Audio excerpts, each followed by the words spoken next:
Welcome to Keeping Up with Data. Keeping Up with Data is the podcast that keeps data enthusiasts up to speed with what is happening in the data world. We bring in the leading minds from the data industry to talk all things career, news, embarrassing stories, failures and successes. So something really important for us here at Precision Sourcing is mental health. It's something we've been focused on a lot over the last year or so, and we're lucky enough to have partnered with the Black Dog Institute. And we're going to be doing a lot of events with them this year. A lot of our events, money will be going towards them.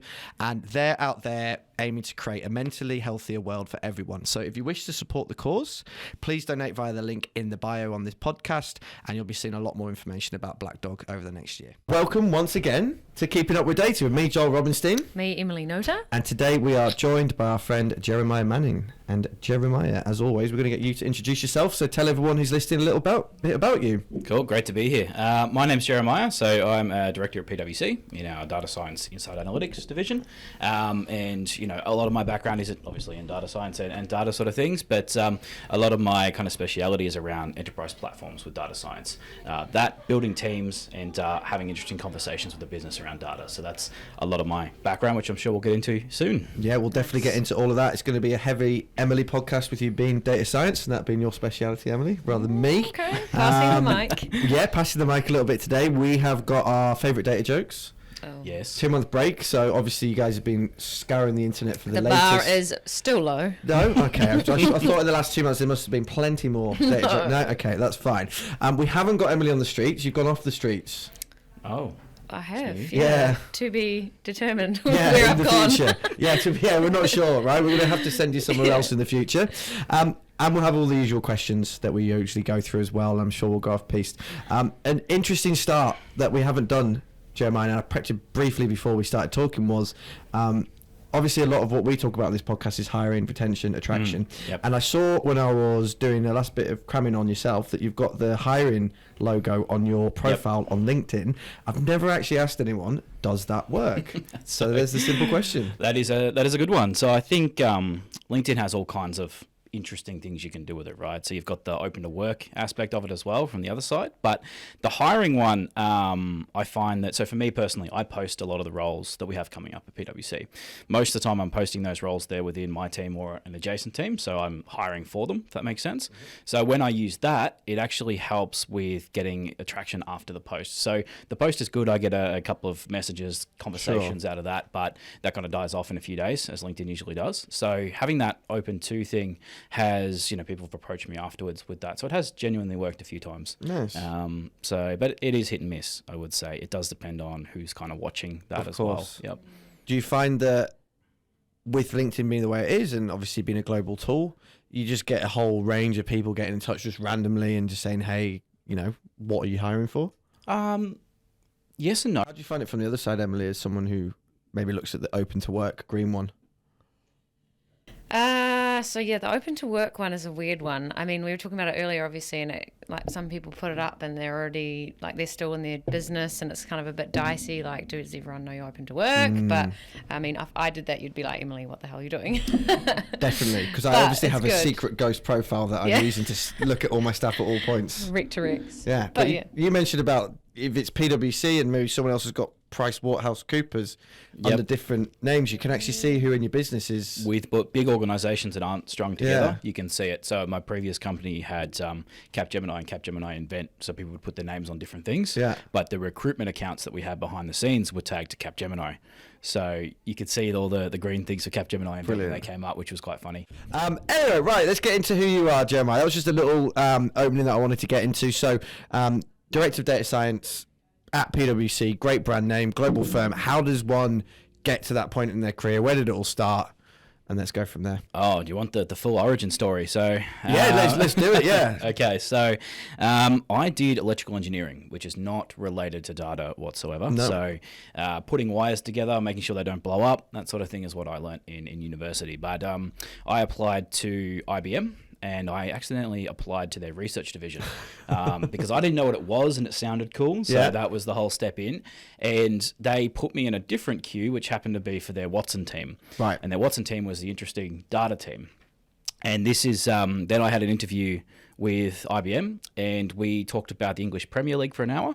Strong. Yep, and then that's how I got my first role. Who do you support and who did they support? Oh, I don't know anything about the English Premier League. Oh. I saw it on the guy's LinkedIn profile and then spent a couple of hours the night before researching it.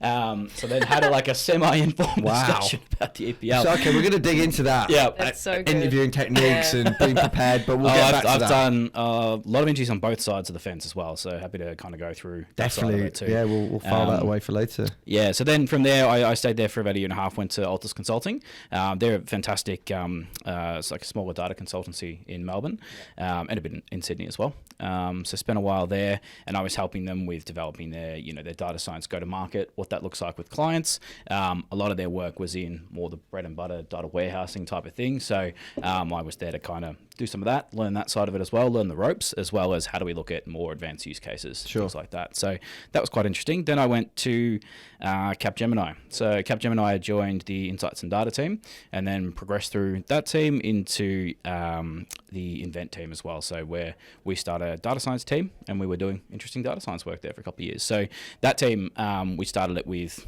only a couple of people, and then grew it sort of 12 to 15 people within that team. But a lot of the projects we were running were kind of split across the organization as well. So it was quite an interesting setup as part of that. Then from there, made the jump to PwC about a year and 2 months ago now. So Nice. yeah, it's been interesting. It's been a long ride, ups and downs, but I think for me, we can go into whatever part you want, but there's a lot around, for me, the success I had moving through those roles was really finding the right mentors, and the right people in the right places to kind of sponsor what I wanted to achieve, right? Obviously I fell into the first role accidentally. Yeah. From there, I had some really good people straight up that helped with that process. So it's been quite an interesting ride. So the first thing I want to pick on then, you're a self-taught data scientist, would you say? I suppose you could say that. Yeah. I didn't do it in uni. No. Is that what you mean? Does And then anyone do it in uni? Yeah, now they Yeah, do. now Yeah. Yeah, I suppose they do now, don't they? Yeah, you've got that didn't exist when I was in uni. You'd know more Masters of Data Science and... Yeah, Masters of Data Science, Masters of Analytics even. Yeah. Okay. Yeah. Back in the day it was But stats. then it's like stats and science. Yeah, and, true. Yeah, all well, so that's that what I did in stuff. electrical engineering. It was all stats. Right. It was all calculus, math, that sort of Okay, thing. so you Yeah. had enough Yeah. of a background. That's what Okay. enabled me to get in enough to kind of learn those things. But for example, the programming languages I knew were like microprocessor languages. Sure. They weren't like Python or anything like that. So a lot of my learning coming into IBM in particular was upskilling on that side. Had to learn a lot very quickly because they just throw you straight onto projects, expect you to learn things as you go through, and had some really good mentors teaching me those sorts of things as well. But I suppose a lot of that was self-taught from that side, and picked up on projects as well. Yeah. So kind of taught via being mentored on projects as well. Throw it in the deep Yep. end as well. Yeah, which is a good way to learn. Yeah. Yeah, well, you always say, Emily, the best way to learn is to do it in the job rather than trying to do 17 Totally. courses and then... 100%. Yeah. It's just like even here, we're like, just get on the phone and talk to people. Yeah. Like you understand what data is if you just keep talking to people. Yep. Well, you're the same. Well, obviously, you've just... Congratulations, got promoted. Oh, thank you. Yeah. By you. and- yeah, by me, yes. Congratulations to me as well. But obviously, we've said, like, you can learn about leading as much as you want, but at the end of the day, you just kind of got to throw yourself into it and get amongst it with a lot of things. So it sounds like you did that as well. And you're a career consultant as well, which is quite rare. Yep. Yeah. Very rare. Is it? Yeah. Oh, okay. There you go. It doesn't seem that rare inside consulting. Of course. A lot of Do you people see kind the of stay same there. people like throughout consulting? Because that's like, It's a pretty small world. Yeah. That's what I would say. So a lot of the teams across the board, the same sort of people turn up fairly regularly. Because you've got people that have been there 20, 30 years as well. There's some very senior people that have been in consulting. And I find people tend to, when they leave, it takes them a while to come back into consulting as well. Right. So there's a bit of a lag between those things as well. So, yeah, look, it is different. For me, you, as being a consultant, you have to consider what does life look like on the other side. But I think the kind of variability of consulting and the interesting things you get to do keeps me around. Do you think as well that once you hit a certain level, at the level that you're at, it's not just about the work that you're doing, you do have to be able to sell, you do have to be able to speak to clients. So once you get to a certain level, if you leave consulting, what we often see is trying to go back into consulting director level upwards is often quite hard for people who've been in the industry for a while. Huge challenge, and I've seen it firsthand with people in teams alongside mine. There's a lot you've got to learn that's not just the job, right? It's even things like, you're coming into an environment where you've got to manage things upwards. You've got a lot of different concerns that you don't have in for me, what I had to learn coming into PwC, differences between a partnership owned and a shareholder business are wild. So that was a lot of learning for me coming in and knowing the different priorities that kind of move around with that. Is that because it's a business within a business? Or? Effectively, Yeah. you can think of it as like 150 small businesses. Sure. Yeah, which has different Complex. implications than a shareholder model. Yeah. But I think with that kind of coming back in on the sales side, and interesting you mentioned that because it is a large component of the job. We tend to spend probably 60, 70% of our time in delivery and sales, and Wow. then everything else is business development, personnel development, hiring, that sort of thing. Sure. But for me, I didn't start off good at any of that. So consulting taught me that. Sure. When I started off, I was very much put me in a dark room with a laptop Oh, and really? write code Really? kind of guy. Yeah, so I couldn't talk to anyone. You say that, but the first interview you had, you spent an hour speaking to someone about something that you didn't know about. That is the... Yeah, but I suppose there was Yeah. elements of it Yeah. that were developing, but I think consulting really helped to hone that a lot. Sure. And had I not had that experience, I would have doubled down on the technical aspects of it, which is a perfectly reasonable thing to do in that situation as well. But the reason I value consulting is it helps me keep those things sharp, and the kind of mentors you get are very experienced with this sort of thing. They've been selling projects for 20 years, leading teams for just as long. You get a lot of the tips and the tricks to do that pretty rapidly. Yeah. So one of the big selling points that people talk about in consulting is the amazing projects and work that you get to do. And I know when you're working with people, they say that. What would you say was the project that really hit home for you, maybe in that first 5 years, where you're like, okay, this is why I'm doing this. This is really cool. Okay. Well, in the first 12 months, I had some really interesting projects. I can't name the clients, but we had a center of excellence. We're in a heavy industry kind of client in Perth, and we were basically taking the tech that we had at IBM and going, all right, what interesting things can we do? What can we optimize, right? So we were looking at things like really kind of on-ground problems, like there's service technicians on mining rigs. They need to fix breakers on particular rigs, and the documentation is a 700-page PDF. How do we take a 700-page PDF and tell them exactly what they need to do at breaker E5, right? And that was, for me, I didn't even realize you could do those sorts of things when I started this project. So there was a lot of learning there. But I think I started to see the impact you can have with data. And we also did a couple of projects in the same COE around organizational knowledge transfer. So in these sorts of industries, you've got people that have been there for 30 years and they are the person for this thing. They know absolutely back to front what you need to do in every situation. And when organizations go to replace them, it's 2, 3, 4 people to replace their one role just because of the knowledge they've built up over time.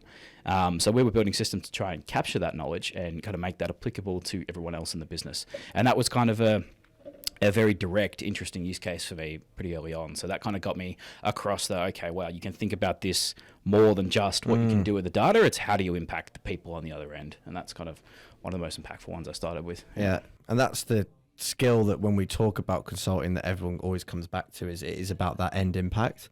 A lot of the time, if you're working for a singular business, you get very bogged down into the day-to-day of okay, we're just kind of keeping the lights on. We need to make sure we're moving forward a little bit, but the consultants can come in and go, well, what is the broader picture? What is the broader meaning here? Right, I want to get into interviewing more. I want to get you two talking about this interviewing for data scientists, how data scientists Good get topic. into I'm excited. consultancy. Yeah. So first things first, both of you, same question. What is the hardest level of person for you to hire at the moment? We'll start with you, Jeremiah. Ooh, that has a lot of answers. So I think the most competitive, to use consulting language, would be your managers. Sure. So a manager is 3 to 5 to 6 years of experience. You would be a senior developer, something somewhere else. Yep. That sort of level there's just so much competition. A lot of that recruiting feels like you're selling it to them, not the other way around. So that's been interesting. Has that led to some mistakes in some senses as well, because you are spending so much time selling rather than digging in? Not mistakes, but less optimal, let's say. But I think it's the kind of things you have to accept in a candidate-driven market, particularly at that level, where we try and take an idea of kind of like the investment lens, right? What is this candidate good at? What can we build? What can we improve upon? And are we willing to make that trade-off?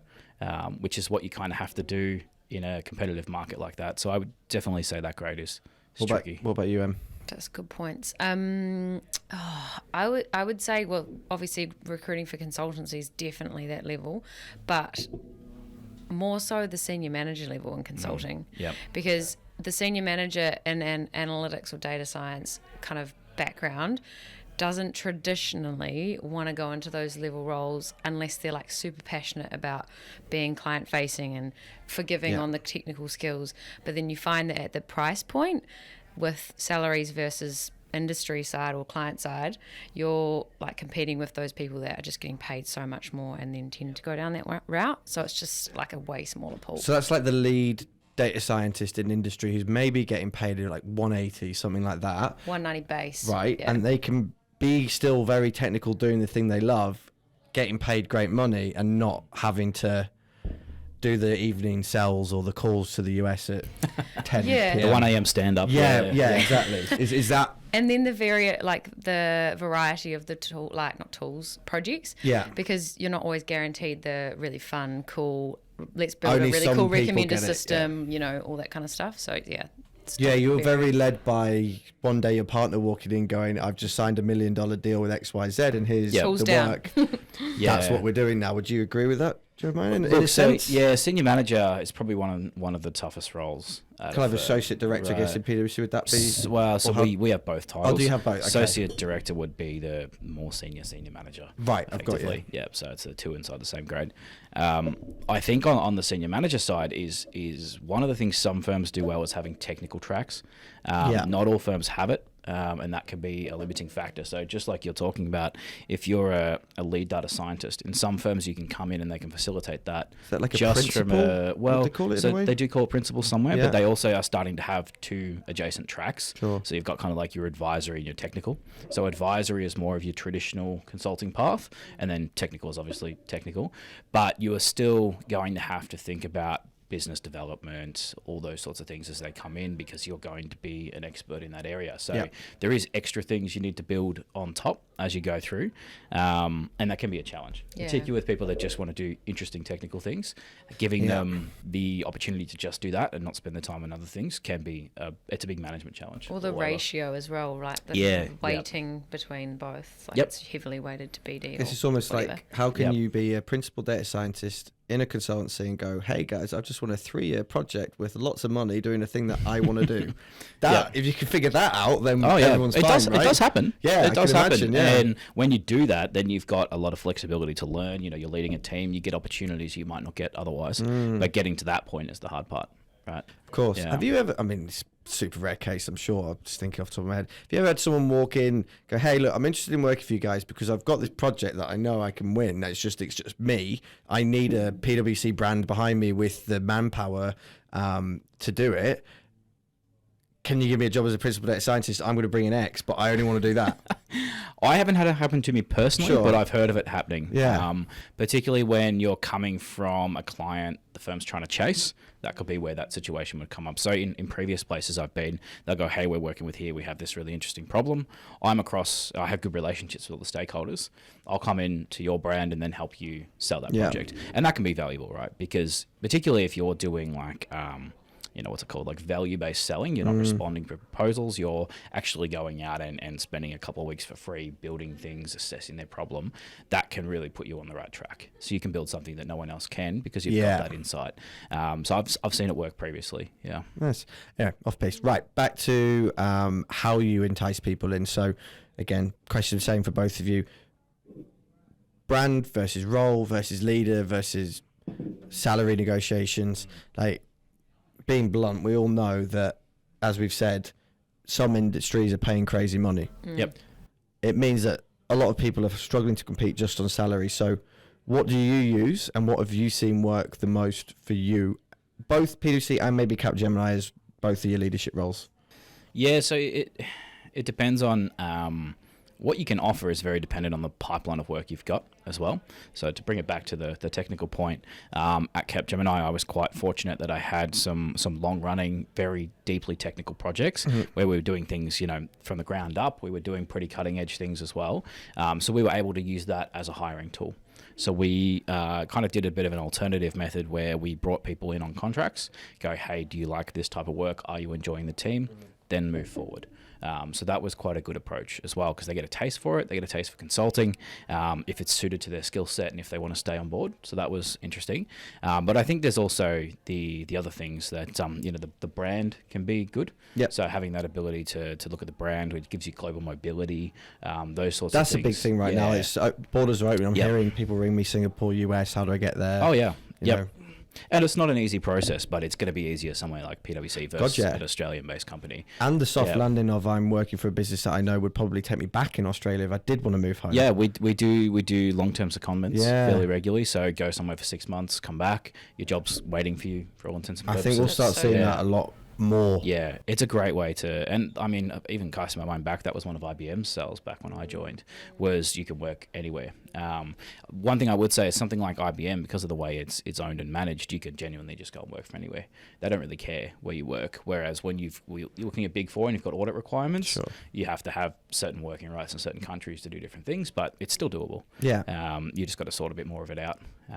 So yeah, that kind of thing. Your focus on health and wellness is an important one as well. You might have seen PwC's their event that they're doing for senior consultants and managers, where the Outside, that's the one, that's what it's called. Right, no, I've not seen that. So no. it's like Coachella, but for PwC. Okay. So Right. they So it's a music festival, but it's quite literally a music festival. You should look it up; it's fantastic. Oh wow, okay. So they like Dreamforce for Salesforce, but a less culty. No, so it's culty. Yeah, less culty because we're not going to go into Dreamforce. It's not like, it's actually not focused on work at all. So it's like 3 days full of wellness coaching, ice baths, speeches from inspiring people, all that kind of stuff. And it's had a great impact on the firm and people's understanding of their own sort of wellness and all that sort of thing as well. Because I feel like when you come in, and it's something I've had to learn as well, is it takes you a couple of years to figure out how to look after yourself in these professional industries, right? And this is kind of like a shortcut to that. So it's been a fantastic initiative that they've put in. Music as well. I believe there is music. Cool. And When is it? There's a stage with games. Do we get to come? I've asked the question. They didn't invite me. I know. I'm going to try and get there next year. Whereabouts is it? It's in Hunter Valley, I think. Oh, nice. So everyone from Australia flies to Hunter Valley, and they all do it in like 500 people cohorts. Oh, I've got you. So you can just turn up with your PwC lanyard and just give it away. You probably could, yeah. I feel like arguably you'd need that a lot more than some of them on the ground, carrying everyone's stress. That's true. But I suppose at my level you're supposed to have already dealt with that. True. Very true. But it's really good because from my perspective, I lose all my senior associates and managers for a month. But other than that, you get people come back very refreshed. There's really positive kind of things that come out of it, and you're much more connected across the firm. Can imagine. Cool. So things like that is what we use really as our hiring justifications. Yeah. You get access to these sorts of things. You get access to some of the best people in Australia. All this kind of stuff is there as well. It's a great topic. I mean, we're huge on that here at Precision as well. I was going to talk about the end, but we might as well pivot to it now because here's an invite for you to an event we've got coming up in October. Cool. But we do a lot of work with Black Dog Mental Health Charity. Fantastic. We're actually doing a sleep out tomorrow in a park. That'll be fun. I am involved. Yeah. Nice. The CEO Not sleep me. out. Is that what the beard's for? No, the beard's always going to be there, but I will look the most homeless, unfortunately, in that sense. But no, we've raised some money for that. We did a big walk last year, but we have an event in October at CBA. So anyone listening who's interested, jump on our website. But we've got Justin Langer. He's talking about his time coming into that Australian cricket team and what the culture was like and how he had to deal with, again, getting people through the bubble and the mental health aspect there. We've got a guy from Atlassian, Don Price, and we've got a guy from Black Dog speaking about mental health, and it's called Leading Through Wellness, how you put that at the forefront of your leadership technique. So we'll send you the invite after this as well. Yeah, that'd be fantastic. It'll be well worth coming along to. Right, back to the original question, Emily. Brand, salary, role, leader, what are you selling on? Okay. So obviously for us as recruiters, it's really important to have like a really, really, really detailed job spec so that we can sell back to the client, or not the client, candidate who's looking or whatever, and on the market. And it's like a huge tool for us. And if we get questions, we want to answer them, I suppose, to the most detailed level, because obviously we're dealing with analysts. So that starts there, but we want to know what the work is, obviously, because the work's like the most challenging work that you could get, or potentially opportunity to grow, learn. There's other two where I think we're talking about salary and Take flexibility. Salary off the table. Oh, okay. So then That'd flexibility. be lovely. Can we do that in real life? Yeah. Everybody gets paid the same now. Oh, imagine. Yeah. Actually, the gender pay gap's gone higher. But anyway, Yep. cool. So we had flexibility. Flexibility is like the most important thing, I think, but not just like a blanket term. Like, how can you individually cater to all different types of needs, all different types of people? People might want to be based in Brisbane. If you are based in Brisbane, then can you actually remotely work and not feel like you have to come into the office just because everyone else in Sydney's in the office and things like that? Those are the most important things, I think. Well, just on a quick point there at the first one, how do you balance lots of detail in a job description and, you know, making sure you're reaching the right people? Because we've been experimenting with this to kind of make sure, like one of the things I always put in my posts about roles is, hey, if you only hit 8 or 6 or 3 things, still come and have a chat, right? Sure. Yeah. That element of it's really important, and I feel like it's sometimes hard to encourage that with a job description. How do you kind of balance that with making sure there's plenty of information on it?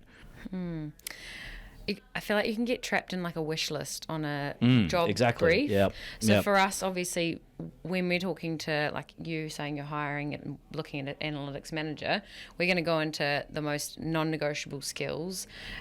We don't hone in on a lot of desirable things because that's probably where they're falling short, maybe the 4 out of 10 that they don't meet. And then I suppose the talking part for us is to be able to like communicate. Maybe for you, you're just like chatting over LinkedIn and like it's just more of a job brief rather than a conversation. Is that what you mean? Yeah, usually no? those go to a conversation when you're that's on good. on the phone for 15 minutes, just kind of going, hey, you know, run me through why you don't think you fit it.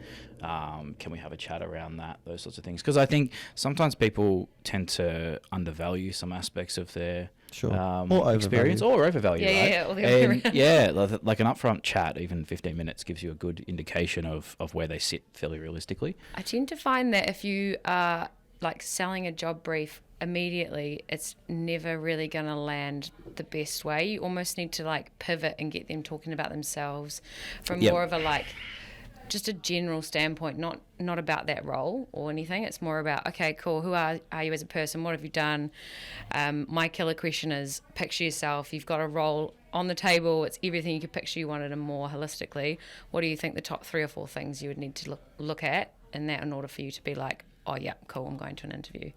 I'm going to steal that just for reference. Yeah, do it. Great one. And then you can pivot and be like, Yeah. cool, well, I've got 2 of these 2 or 4 things or whatever. So, I've got none, and Yeah. maybe that's fine. but I've got none, Yeah. and this is, exactly. I think as well, to further your point and what you're maybe looking for, so get rid of loads of responsibilities, put the detail in. Who are we as a business? What are we achieving in this role? What are your outcomes going to look like in terms of like, hey, this is why you should work for us, not I want these 17 things and if you don't have them, don't work for me. So it's different. We also have started using shout out to Quilla. It's a newish kind of That's good.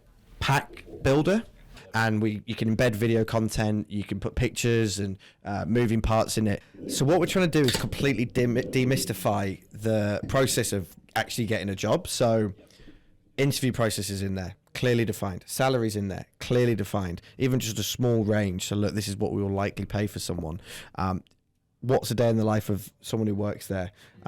Here's what you're going to expect if you engage with us, and here's how long it's going to take. If you have all that information in there, so when a candidate walks in the door, they go, cool. Because we've had, say with government, for example, when we were doing some work with the ATO, what really helped with them, yes, their process might have been slightly longer, but everybody who was going into that process was like, I know it's going to finish on the 24th of November.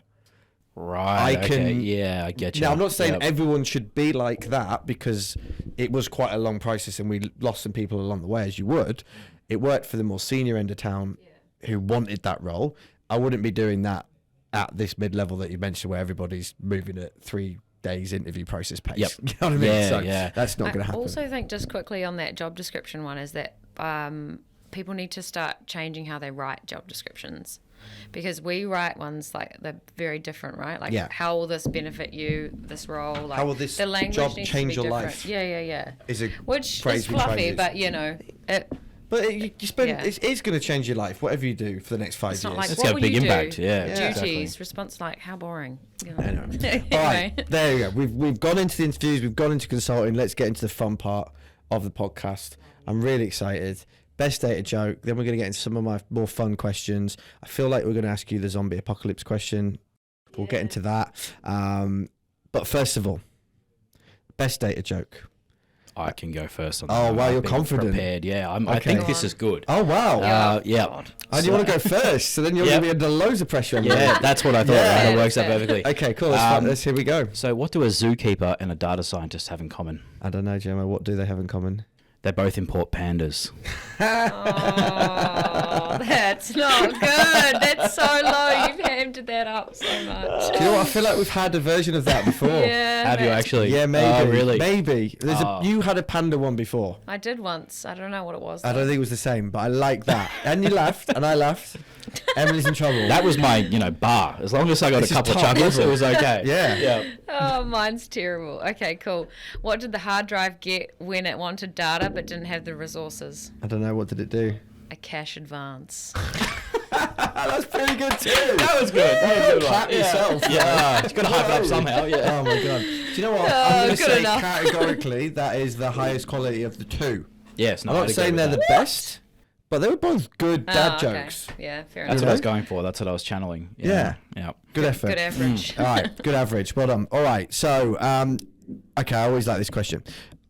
How many of your family actually get what you do? 0. Oh, cool. Really? Yeah. Except my partner. Okay. She's also in consulting. Fine. So she understands. But my Blood actual relatives. blood relatives, absolutely not. Okay, cool. Most So- of them are tradespeople. Right. So they don't understand what I'm talking about. Cool. So if Probably you not said, interested either. Yeah, pretty much. Oh, they listen and nod. Yeah, So yeah. that's a good start. so you tell them anyway. Yeah, I Even tell though them they anyway. don't Of wanna course. hear I'm it. in Yeah, consulting. yeah. I'm always going to talk about it. Of course. So you sit down with your, I don't know, 5-year-old nephew. I don't know what you've got in your family, and, Yep, and you're yep. trying to explain to them this is what I do. Like, how would you explain that to them? To a 5-year-old. 5-year-old. Explain like I'm okay. 5. I don't know. Abstract data projects to a 5-year-old. That's a fun one. Yeah. Okay, so I help people with business problems, but then I have to define What's business. business? Yeah. Exactly, right? Okay, so you could use an example. So you could use, what if a 5-year-old would have purchased nothing, really? Why don't we go to, like, Coles, Dollhouse. right? They've been to Coles, right? They've been to Coles. They know how Coles works. Are you right? sure they're not Woolworths people? They're Coles people? Well, let's use both. Supermarket people. Right. Supermarket people. Supermarket people, Or if okay. you're in Sydney, Harris Farms. That could be one as yeah. well. Yeah, I love Love that place. them. Yeah, Side same. note to plug Harris I also Farms. love Harris Farm as well. In fact, though, having said that, since I moved to the Central Coast, I now go to the farmers market. Thank you Oh, very much. okay. Oh, That's no. better. That's No. okay. Yeah.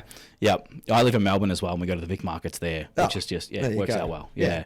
Yeah. Anyway, back to that. Let's say your 5-year-old is familiar with Harris Farms. Yep. Not how much you spend there, but what Sure. it looks like. So you could say that, we're helping them get the right things on the shelf at the right time. So the things that you like are on the shelf when you're there. So your 5-year-old nephew thinks you stock shells at Harris Farm. Well, you could say that, yeah. But then you talk about trucks. Shumi knows what a truck. Tonka truck, drive that along. We're like, this is your expensive bit of meat in the back of it. So now they And think you're a it's truck called- driver. Yeah, okay. I can see where this is going wrong. God. Yes, but something like tough, that. right? It is tough to go to Yeah. a 5-year-old. I think you would have to boil it down to some sort of real world example, and I think a lot of the real world examples tend to be business focused when you got to explain Yeah. business.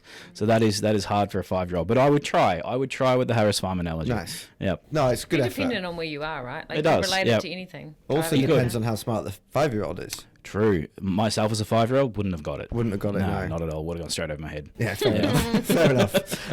All right, into some more of my fun questions. And we, as we all know, have a new Prime Minister Yes. who likes Gang of Youths and downing beers at the Gang of Youth concerts. I don't did know if see you that. saw that. Does That was he? really cool. Yeah, Chris was there. What? Yeah, our colleague was there. But anyway, yeah, Albo was there. He had a Joy Division t-shirt on as well. He was very man of the right. people. He is, and I like this comment on Reddit that I saw, he is exactly what Scott Morrison sold himself to be. He is actually a man of the people. So he's got a better PR team. is what Oh, he told God, me. yeah, okay, 100%. yeah. Anyway, You actually have to wear the t-shirt this time, remember? yeah, exactly. Look, everyone who knows this podcast knows that I have feelings about Scott Morrison, but Albo, right? You can show him anything. Anything. Data. Oh. What you're going to show him in order to help him in his job. To help him in his Yeah. job. To help him do his job better or help the country run better? I mean, I think they come a little bit hand in hand. Not really. It depends. Yeah, no, I think the country, I reckon. I reckon we go Okay. with country. Yeah, you know, but you like, okay, I want to do good in this country. Who do you go to? good to start the Prime Minister. That's true. Yeah, he's going to be the guy with the most influence. I would say so, definitely. yeah. There's a guy that recently retired who was an MP, Victor Dominello. He's fantastic. Oh yeah, he's brilliant. I see him all He's over really, really LinkedIn. good. So he's done a lot of digital work guy. in digitization. Yeah, the digital guy. Exactly. That's how I So he's done a lot of work in bringing us toward that future. And I think taking some of the work he's done, and they call them whole of government solutions, turning that sort of thing into a whole of government solution would be a real quick and easy way to have a lot of impact, I think. Yeah, okay. Because a lot of that is not in Victoria at the moment, it's not in WA, it's not across the other states.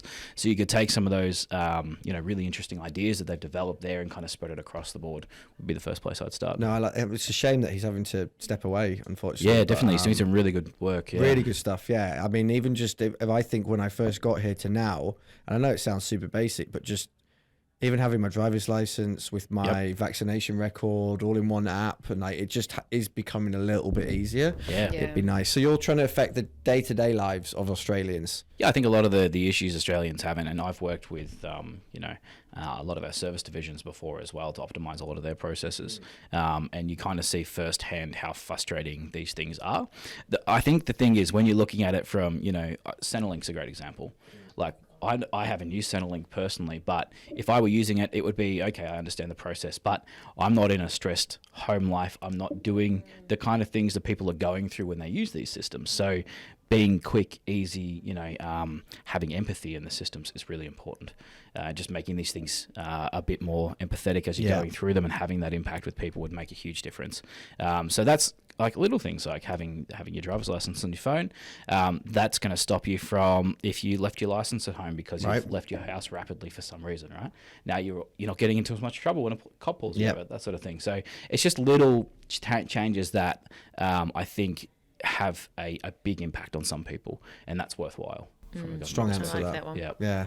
We've had a lot of people trying to solve the climate crisis, which I completely agree. I don't know anything how to do that. I I would love to. Yeah, I like this day-to-day vibe that you've gone for there. That's good. All right, I'm going to ask you this question as well. I just want to Emily. tack on there. It does reduce paper. Yeah, right. So, environmental helps. straight Yeah. away, less printing. Yeah, way less Double printing. trouble. But also, I'd say less need for justices of the peace with all the stamping and all that stuff, though. So maybe we're doing people So out it of a saves job. money as well. Well, saving money, yeah, true. Very good point. Yep. Right, I'm going to ask a question. I'm going to ask you as well, Emily, because I think it's been a while since you've answered this one, and we've asked it. Right, if you obviously did electrical engineering, if you weren't working in data, what would your dream job be? Do you think? My dream job. Because obviously you're in it now, director at PwC. That's exactly. Yeah. Yeah. My mind goes a couple of different places. Okay. So, when I was a kid, I wanted to be an engineer. So, ever since I was about 8 years old, so I wasn't very smart at 5, but I kind of wisened up a little bit to 8. I wanted to be an engineer because I had a family friend that would force me to do math problems whenever he came over for dinner, which I didn't think was cool at the time, but it got me interested in engineering. Yeah. So that was really good, and that's kind of what I wanted to be. I wanted to build bridges and do all that kind of stuff as well, which I should have done civil if I wanted to do that, but here we are. The other thing I'd probably want to do now is... so there's I don't know, a lot of my answers actually come back to data, so I probably need to think about that more. Yeah. But I also actually really enjoy kind of the small business side of things. So having kind of local, small-facing businesses, things like, my parents actually run a fibre optic installation business. So they put fibre optics in the ground in houses, that sort of thing. Wow. And that business is, I used to work there for a number of years, so I've been a tradie before, if that helps. It's kind of good because you have 8 jobs to do. You do 8 jobs and you go home and you're done. Yeah, Doesn't that sound lovely? Yeah. So there's the simplicity aspect of it as well. So something like that would be probably where I would have ended up had I not gone to data. Do you know what? There's a friend that I've made up in the Central Coast. There's a Brazilian community that we've become friends with there, and one came over, and then suddenly all the family started coming over, and he's come over, and he used to be a lawyer in Brazil. He's over here now, and he's working as a cleaner. And I said, how is that for you with your education? He said, you know what? It's been really nice. I go into work. Yep. I clean. Yep. And I go home and I enjoy myself. I don't have to work stupid hours. I don't have to worry about what's next and billable. Yeah, totally. And I'm now living in a country where I don't drive down the wrong street and get a gun pulled on me. Which he was telling me stories about where he goes into the favelas in the wrong place and gets, anyway. So it's an interesting point that you make there. The simplicity of life sometimes does Cleaning's a great example. You always need people to clean. You always need people to cook. Those jobs are going to stay. They're not going to be automated anytime soon. And there's a lot of money that can be made in those industries as well if you've got that kind of business mindset too. Yeah. So I think, people kind of focus on, I don't think you should ever choose a career for making money, but I would first say, because you can make money anywhere. That's not the hard part. The hard part is having something you want to get up in the morning for. And that's kind of how you've got to make your decisions, I think, for me personally. Yeah. You say cleaning can't be done by a robot. Have you not seen the little fellas that... Yeah, not very good at it. vacuum Yeah. They're good fun. They're terrible. It's It's so bad. All you see is just videos of them smearing dog poo or something around the house by accident. Have you So- seen the ones where they you strap a knife to the top and two of them have a knife fight? No way, that sounds Very amazing. funny. It's no very way. funny. Robot Wars. Right, a weird question. It comes up sometimes, and the only reason I'm asking this is it's come up in our workplace recently. And I'd Okay. love to know your opinion as someone who's in consulting, where I think this is kind of important. Dress code. Yes. Such a simple topic, but gets people's blood pumping. We've spoken about it at Precision Sourcing. We have a major divide within our business between the suits and the non-suits. When I say suits, I'm talking about buttoned-up shirts, blazers. You don't have to wear a tie, maybe.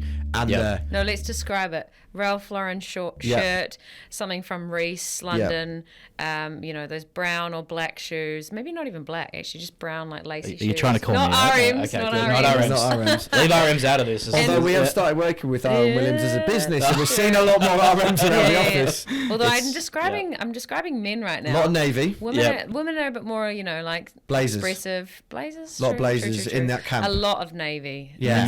It's boring. And navy and black, right? So that's that an side of interesting things. one. And they're like, we should dress like that because we need to be able to walk in a room and everyone goes, right, this person is serious about what they're doing, blah, blah, blah. Then we've got the other side. I'm going to come to you, don't worry, Jeremiah. I'm sure you've got We've got loads lots of of opinions. opinions Yeah, on I'm this, sure you do, right? Yes. Then we've got the other side of the group who are like, well, it shouldn't matter. And I'm good enough at my job to convince anyone who looks at me at first and goes, oh, they're not wearing what I think they should, a bit scruffy, that I'm really good at my job. This has come up heavily because we've just hired someone who was a data analyst for 10 years. He's now a recruiter, but he's still dressing like a data analyst. And he's like, but that's my market. Like, Yep. right? Also, an opinion that I've shared with a few people and I'm going to share with the world is I don't care personally, right? I just think that, like, in the data world especially, sometimes you can heavily overdress. Yep. Aaron, some general opinions for you there. You're in Alright. consulting. I'm Yes. sure you're in meetings with partners and then other people. Just give us your full thoughts. I have several different thoughts that I Okay. need to individually pull out. But firstly, the most talented developer that I know, when I first met him, and he'll know who he is from this description, for several years afterwards, wore one pair of boat shoes with holes in them Nice. and no socks. Loved it. In the office, after work, on the weekends, the whole time. So he was But he's very a developer. well. He was also a consultant. Okay. Yep. Interesting. Yeah. So, but he was so good at what he did that it was okay. Sure. So, So he's a different bar. Yeah, but I feel like it's so the one thing I say in consulting is dress to whatever your client's wearing. That's kind of if- what we've gone for, yeah. If your client's in a t-shirt and you're in a suit, you're overdressed, and it's awkward because they're not going to be able to relate to you. And whilst you might feel like you're professional, and from your side, you might feel like you've got more confidence or whatever else, you are putting that person offside as well. So with a client focus, that makes it reasonably easy for us, right? Because you go, okay, my client's always in t-shirts, I'm always in t-shirts. But how do you know for that first meeting? Usually you wear a shirt for the first meeting. Yeah, you do. Uh, Don't you? Yeah, you you stay got- in saying straight that- down the middle for the first meeting. Look, for me, I will never put a shirt on at home. So I'm always in No, a t-shirt yeah, I wouldn't on either, video yeah. at home. It just doesn't, it's too much effort. I'll put a Really? polo on. Yeah. Yeah, sometimes. I usually go for a polo. Yeah, polo's a good Unless choice. I'm branded. Yeah, fair enough. You can get away with branded. Yeah. Yeah. But I feel like it's getting less and less of a concern, particularly with newer generations coming into the workforce. They don't care about it as much, and for good reason, right? It doesn't actually define the work you do. It doesn't define I your agree. outcomes. But depending on who you're dealing with, it can define their view of you and your capabilities. So you do have to, navigate that landscape with the people that you're dealing with day to day. So for me, I don't like wearing a shirt, but I wear a shirt because it's a useful tool to have in some situations, right? It's better for me to be in that uniform, if you want to call it that, than to be in a t-shirt. But if I'm going to a data science meetup, I'm not wearing a shirt. No. Yeah. Right. So I'm kind of picking and choosing which elements make sense at the time. And for me, like if I get on stage, like I went to the CDO conference the other day and did a presentation, I'm in a full suit, right? Sure, you want to because look it's that type of thing, right? It's that type of environment where it would be odd for you to not be in a suit. I've got you. Yeah, but I've also presented at conferences in a t-shirt. Just depends on the conference, right? Yeah. So it's kind of having that understanding of what crowd you're there for and what image you're trying to portray, right? Is important at the Yeah, time. I have a few examples of this recently. I think as well, when you're just around the office, I kind of don't care what people are wearing. I have something in the cupboard that I can get changed into. Yep. Right. And I think that's okay. So, but some people expect people to come in just to our casual office. Yep. Dressed in a certain way. I wore a tux 2 weeks Tux? ago to the Opera House. Fun. We went with work. Yep. They tried to pull a prank on me and tell me it was black tie when I came back from holiday. Yep. I had a mole who told me that they were pulling a prank on me, that no one else was going black tie. Still wore the tux anyway because I was like, screw it, it'd be a bit of fun. Yeah. I've never been complimented so much in my life walking down the street, walking into a bar, Yep. walking to, I mean, and I just because I was in a tux. So I think you're right. It has power in the right This is why I situation. brought a tailored suit. Right. Not because I wear it very often, but because when you In do that- wear it, you it look- has the right impact. Yep. Whereas today, another sharing story, went to see a new office because hopefully we're moving to a bigger Oh, office. congratulations. And the real estate agent was there, and when we walked out, one of the people in the other camp to us at Precision Sourcing said, "That's how someone should be dressed for their job." Bang. And I was like, in my head, I'm like, I walked in there, I was like, oh, that's a real estate agent. Yeah, he just dresses like a real estate agent. Yeah. Right. And I'm like, I'm not a fan of real estate I'm agents personally. not here to meet. Yeah. Well, no, I would never say that because a lot of people say that about recruiters. So I'm very careful with my words in that sense. Fair Because enough, fair enough. Not all real estate agents. And I have a couple Correct, I've dealt yep. with recently who were very good. So I'm going to true. defend them in that sense. If you're good at your job, you're good at your job. That's simple true. as that, Yep. right? Fair enough. But I was like, I'm dealing with a real estate agent, not a person. Yep. And I wanted to know the person and then be more truthful. Whereas my colleague was like, that's what I wanted from my real estate agent. And I thought that was a really Right. good example of how Pressed by it almost. you just Yeah. put this blanket thing in, like we talk about our dress code. Some people are going to love it. Yep. Others aren't. I just think individuals need to dress what makes them feel comfortable. Mm. That's I just me. agree. It's just like everyone's trying to make you a little bit of a uniform, Yeah. no matter what. Even if we're not wearing the same precision shirts, it's just like uniform. Yeah. But can't express yourself, can't be yourself. I think I I agree. agree with you. Although we did meet a partner once at EY with my old ex-colleague, our ex-colleague, and she got it wrong, forgot who we were meeting, turned up in ripped jeans and like a t-shirt. But And that's just stupid. yeah, but the dude was just like, straight away you could just see he was like a senior partner at EY, and he was just like, nah, no chance. And I was just like, oh. It does depend on when and why you're meeting them. Because Sure, I've sure. had discussions with partners dressed in lycra because they just got off the bike. So Nice. it does Yeah. depend on when you're talking to them. No, this was a meeting where he was skeptical at the beginning, and we really had to go in and knock it out of the park. Yeah, okay. And Yep. we were just so on the back foot. So this is what I'm saying. Whilst I'm like, wear what you wear whenever you want, comfortable, I agree that there's certain situations you should wear certain Yeah. things. It's only an issue if it's a delta, right? If it's outside of the expectation, it's far enough that someone comments on it, then you've got a problem. But as long as you're somewhere in the bounds of what people are expecting, it's usually okay. Exactly. Yeah. All right, we've got to wrap this up because I'll get told off for going over an hour, as I always do. I'm going to ask you two questions. One that we ask everyone and one that we ask people who we think are going to dive into this. One is books. Books. Yeah. What have you read that's really helped your career that you think others might perhaps want? Or maybe a personal book that you're reading right now. I read a lot of books, Yeah? so that's a good place to What start. kind of books do you read? All kinds of things. Fiction, Yeah, non-fiction? I read a book on how to start a nursery last year, which Oh, was yeah, interesting. okay. but not my Plant favorite nursery book. or a child nursery? No, like a plant nursery. Oh, cool. Yeah. You see, I would find that Cool, I interesting. like Yeah, that, yeah. I don't know why it was so interesting, but Yeah. it just kind of, I read the first page and I'm like, all right, buying this Sweet. book. So on something that's helped my career would be Thinking Fast and Slow by Daniel Kahneman. I think that's how you say it. That book completely blew my mind for about 6 months there, to the point where, basically the book is about how humans think and where our cognitive biases are and where we're selectively blind. What that forced me to think about is how much I trust my intuition and how much I trust rational thinking, and what are the differences between those two things. Is it like head, heart, gut? Effectively, but without the gut part. It's more like head and heart. Okay. It's intuition and rational thinking. Sure. So like when you first react to something, you're coming out of intuition. And then when you think about it later, you're coming out of your rational. He calls them system 1 and system 2. So things like if you're given a task to watch a basketball game and you have to count how many times the basketball gets bounced in the game. And then you watch the video. And then at the end of the video, you go, did you see the gorilla in the background? Most people don't. Sure, right? of course. Because your intuition is focused on the task that it's doing and it doesn't see the wider picture that you're not rationally kind of thinking about. So that kind of impacted me quite heavily to the point where I decided not to use my intuition for as long as I could. So I went for like 3 or 4 months without reacting to things. So I would have looked interesting in the workplace because you would have said something to me and like a couple of seconds later I replied. Oh, wow. But what it did is that I actually figured out that I could train my intuition in a lot of ways. So by going through that process, you can train what your initial reactions are because for me, and as I said, this was part of kind of learning how to be how to talk to people, how to understand these different problems, was training those patterns I'd built out of me, right? Because I'd been in engineering, heavily technical. I'd learned kind of a lot of things in my formative years that went along that side, but I had to kind of get some of those out and retrain them with better reactions and intuition, and that's how I did it. So that was probably the most impactful book that I've read. I like that you actually explained how you've implemented that day to day as well. Yeah, would that's have been good. very strange for friends and family, and I can imagine. apologise. They're just staring blankly. Yeah, quite like, "Are you literally okay, just like Jermo?" rationally thinking about it was odd, but it was very helpful in the end because it also helped me realize how much you can control your own mind. Yeah, okay. And that's a big factor. I don't think people realize how powerful their own minds are sometimes. If you just kind of go with whatever it's giving you, it's not necessarily the best option. So it's, kind of understanding. Takes what you work can though, do. right? Oh, it takes a lot of Anytime work. you want to change your brain, it's like months and months of very dedicated work on disciplined, particular things. Yep. I really once wanted to learn how to lucid dream. I thought it'd be really cool. Oh yeah, I've heard of that. Did you get there? No, no chance. Do not. I realised I'm 33 now, and I'm fine with the fact that I don't have the discipline for that kind of stuff, and that's fine. I'm happy in myself. So Yep.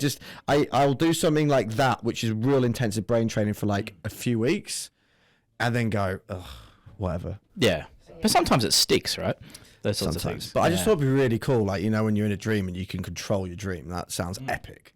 That's kind of freaky. I don't like it. No, you don't like it? Nah, Okay, I cool. want to dream Anyway. without control. No, you're not Natural reckon? dreamer. Yeah. But, just get pissed off with the amount of dreams you have when you're trying to run away from something and you're a bit stuck in the mud, or you're falling and you just don't want to fall, or you turn up to school with just your underpants. You sound like you dream all the time. I don't Yeah. dream a lot. I dream a lot, yeah. I Do you love not dream a lot? Nah. Well, not that I remember anyways. I write emails in my dreams. Nice. Oh, no. That's a sign so that I'm sad. doing too much work. Yeah. That's fine, yeah. But imagine if you can control your dream and write the email that you wanted. Go I have back to before. sleep, Jeremiah. Yeah. No, so there's like a What? period an hour before I wake up where I can like vaguely control dreams. Yeah. Not like lucid dreaming, Sure. but like just enough. I know what you mean. But the issue is I wake up and then my mental to-do list has already been ticked off. So I don't send the email that I spent 10 minutes dreaming about. Oh, no. I go to the afternoon like, I haven't sent it, and then, so it is a problem. It's a genuine problem. Yeah. There you go, right? I just think dreaming is really cool. I think I don't know, just as a concept, I'm like, that's epic. It's got to be some sort of meaning behind it, eh? Like, Must be. Everyone always talks about it, but you just want to know But it's what just how means. I don't think it's easy to interpret it. Apart from if you're dreaming about the same thing all the time, it's really Well, I was about to obvious. say, have you ever had the same dream every couple of... I used to, but I not have the as much same dreams anymore. every year. What? If every year I have there's 3 different dreams and I have them at least once a year. I used to have that, and I don't have that anymore. And I think it's because I'm a little bit more content in life right now. Maybe that's the sign. No, I'm not coming at you. No, I'm not coming at you. I'm just talking about me, my personal experience. I'm just like, when I was like a lot more anxious and younger and like unsure of myself, I'd have the same dreams, and they were often me being at school and I'd forgot my gym kit Right. and everyone else has got Yeah. their gym kit, or like I'm trying to run in a race and I'm really slow because just that whole like Right. but now I don't really have I have lots of different really cool like magical dreams. Anyway, shut up. Mine are very different than that, though. Mine are very abstract, the dreams I have. Okay. Repeated. Like, there's one where, it's probably getting too much detail for the Yeah, podcast, no, I don't remember what the yeah. question was Yeah. now, but basically, it's humanity like 1,000 years in the future, and there's still skyscrapers, but they're all covered in vines, and there's just cool. electric cars driving themselves around on like these automated tracks, and it's just me looking at electric cars driving around in circles. That's brilliant. And that's the whole dream. This is going to lead really well into our final question. It's the zombie apocalypse. Oh yes. Yeah, so Are we're the in, electric cars still on? yeah, they're all Okay, going all around. right. There's just Terrifying zombies to start with. The Yeah. humans are You're in a inside. dream. You're in a dream. But you're in a zombie apocalypse. Your family, Yep. your immediate family, Okay. are safe. Good. So you don't answer. So it's not that much of an apocalypse then. No. It's a mild apocalypse. No, they're slow-moving zombies. Okay, good. It's not Good. 21 days later or 21 weeks later. No, I'm going to be out of luck if 28 they're days fast later, moving. should I say. Yeah, no, none of that. No. This is Shaun of the Dead zombies. Oh, good. Right. Good context. You've got 3 people Yep. that you can have with you in Okay. your zombie apocalypse world. Who would you have there and why? A lot of names spring to mind, but then you kind of discount them. So, if we are working in my electric car dystopia, you've got Elon Musk would be great for hacking electric Sure. cars, but Elon Musk probably can't outrun or fight zombies. Given No. that photo of him on a boat, And he'd be not impressive. He would just throw you under a bus as He would, as soon as he wouldn't could. Yep. Let's be honest. As soon as he's got a rocket ship built, I'm Yeah, gone, yeah, right? yeah. He's not looking after you. Yeah, so material possession's not helpful. No. And then you could go someone like The Rock. Well, so Would he be comes great. up every bloody time. But once you run out of your supply of steroids, Oh, yeah. how are you? He's not going to be that useful, right? Yeah, he needs a lot of food to fuel He needs him. a lot of food. 8,000 He needs a lot of calories a day, food, guy. right? Yeah. Didn't think of So that. then I'd think of like, okay, you need someone to defend. I can't fight. You need a defender. I need a defender. So I'm thinking whoever's currently at the top of the MMA would be What weight class you looking for? lightweights. Because Okay, I feel like cool. if you're fighting slow-moving zombies, you don't need to be a heavyweight. Cool. Yeah. Plus, I don't want to give you all the food. So I think it's Charles Oliveira. okay, I'm glad So you know we're that. gonna hit Whoever that. that is. I was Good thinking knowledge. of Paddy, whatever that guy's name is. Oh, yeah, Just Pimblett. because I see With him the more on- haircut. He's, still got a lot of juice in the tank. He's up and coming, so that would Yeah, he work. wouldn't He's be- funny too. He and is he's a funny, Scouse. but I heard So, that. good accent. But I don't think he'd be useful in like strategic discussions. No, but he's there as the muscle. Yeah, but it's only 3, so you still got to include him in the discussions, do you not? Yeah, but It's like a You gotta democracy. just- Are we not running It's it as a your world, not democracy? mine. Okay, all right. All right, then I got another person. So it's someone from the MMA. That'll be the first one. Right, a lightweight Um, from MMA. Need someone who can cook and like heal people. So some sort of doctor. A doctor who would be can good. cook. Well, that's what I'm saying. I'm trying to combine these two. Sure. Because otherwise, I'm It can be losing a anyone third from person. history as well, like from history? fictional, anything. Oh, okay. So That's a lot of people. yeah, like I'm trying to think of a doctor who's a good chef from a movie. There's the guy that was the chef for the White House, who's also a bodybuilder. Oh yeah, the What? big dude. The big dude. huge. He's Yeah, huge. and he's muscle. Okay, so he can be But he's muscle. not- yeah, I'm he's knocking out muscle and MMA. food. Yep. So he's Covered. done. That's covered. So now we still need a doctor. We do.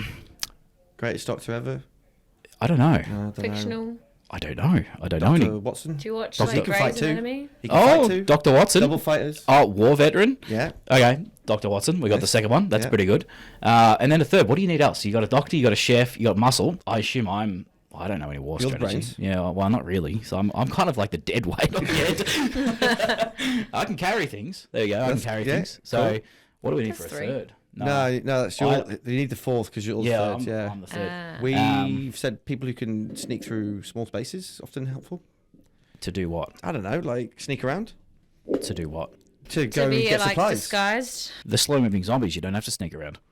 True, but there's a lot of them. That's fine. Okay. We just throw a grenade some other way. They go towards that. And because you've got Watson, the medic/veteran should know how to use a grenade, I assume. That's true. Yeah, you think so? So that kind of negates that need, doesn't it? True. Although you might have to fight other people. Yeah, you might. So then we need like a skilled negotiator.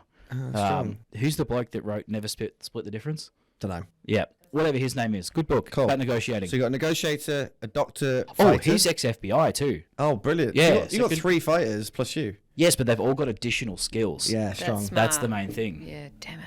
You've really thought about that. It's good. I like the On depth. the fly. No, but I like the on-the-fly thinking. All right, do you know what? We have to wrap it up.